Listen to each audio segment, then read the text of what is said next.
Hello, I'm Sebastian. Welcome to Nine Nar Trees podcast. Today, I will summarize and review the book. In The Trouble with Physics, The Rise of String Theory, The Fall of a Science, and What Comes Next, Lee Smolin provides a critical examination of the state of physics, focusing particularly on the dominance of string theory within the field.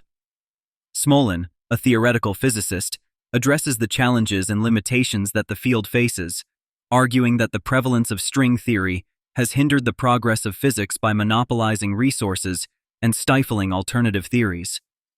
This book is an insightful exploration into the politics, philosophy, and science of modern physics, offering a perspective on how the discipline might move forward and reclaim its role as a leader in scientific innovation. Smolin's critique is both deeply personal and broadly analytical, drawing on his experience as a physicist to paint a vivid picture of a discipline at a crossroads. I will give you key takeaways from this book. Firstly, the dominance of string theory.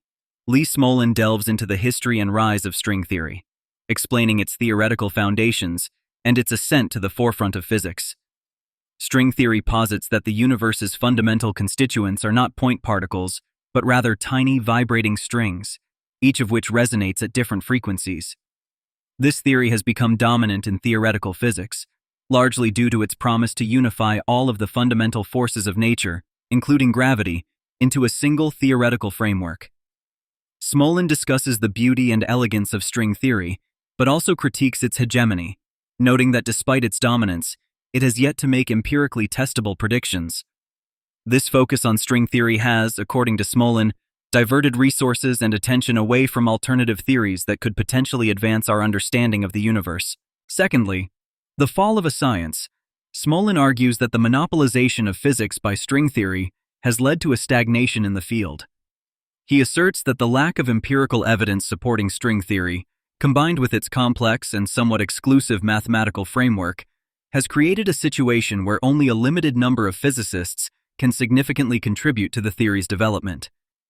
This scenario has led to a fall in the diversity of ideas within physics, as alternative theories struggle to gain attention or funding. Smolin critiques the current state of physics education and the funding mechanisms that prioritize string theory over other research avenues, suggesting that this has led to a form of intellectual monopoly that stifles scientific progress and innovation. Thirdly, alternative theoretical frameworks. While criticizing string theory's dominance, Smolin highlights several alternative theoretical frameworks that could potentially provide new insights into the fundamental nature of the universe.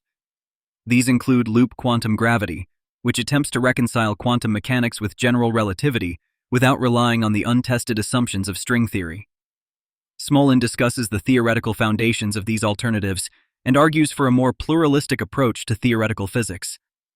By investing resources and intellectual capital into a broader range of theories, Smolin believes the physics community can foster a more dynamic and innovative environment that could lead to significant breakthroughs. Fourthly, the philosophy and sociology of science.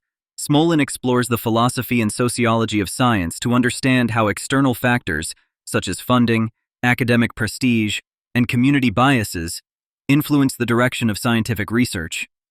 He discusses how these factors can lead to a groupthink mentality, where challenging the dominant paradigm becomes increasingly difficult.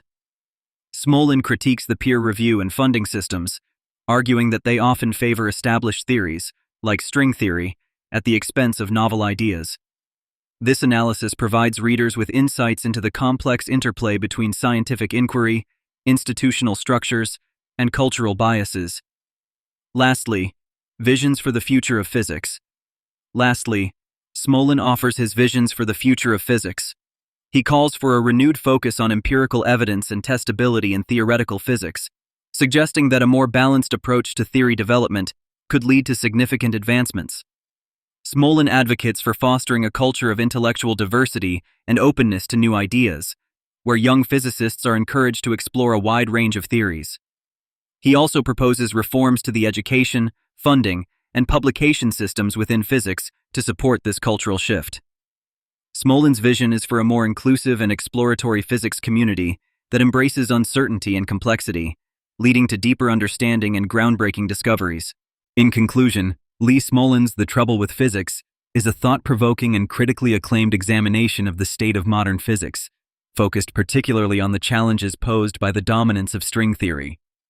It is an essential read for anyone interested in the philosophical, sociological, and practical issues facing scientific research today. Smolin's arguments for intellectual diversity and innovation in physics offer valuable lessons beyond the field, touching on wider debates about education, funding, and the progress of science. This book should be read by aspiring physicists, seasoned researchers, and anyone interested in the future of science and innovation. By advocating for a more pluralistic and empirical approach to physics, Smolin not only critiques the current state, but also provides a hopeful outlook for what physics, and science as a whole, could become. If you would like to support Lee Smolin, you can buy the book through the Amazon link I've provided in the podcast description. After reading the book, please let me know what you think and share your thoughts. See you around.